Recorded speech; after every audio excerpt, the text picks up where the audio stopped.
Pada Hari Raya Idul Adha 1446 Hijriah yang jatuh pada Jumat 6 Juni 2025, Masjid Agung Sultan Mahmud Badarudin I Jayawikromo akan melaksanakan penyembelihan hewan kurban pada Sabtu 7 Juni 2025. Saat ini sudah ada 11 ekor sapi dan 8 ekor kambing yang berada di area masjid. Diperkirakan jumlah hewan kurban tahun ini akan mencapai 15-16 ekor sapi dan sekitar 14 ekor kambing serupa dengan tahun sebelumnya.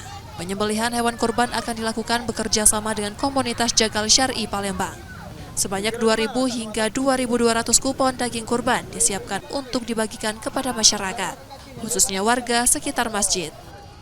Idul Adha itu kan jatuh di hari Jumat, sehingga kami memutuskan untuk penyembelihan hewan kurban itu kita laksanakan pada hari Sabtu, hari berikutnya.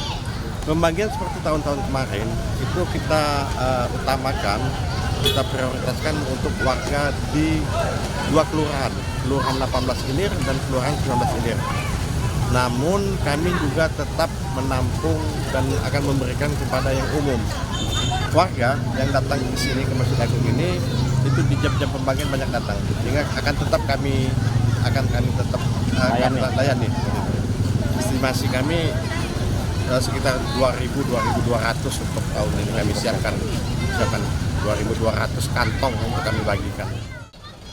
Panitia mengimbau agar masyarakat tetap tertib selama pelaksanaan agar kegiatan berjalan lancar dan lebih baik dibanding tahun-tahun sebelumnya. Muhammad Reza Pahlevi, Kompas TV, Palembang, Sumatera Selatan.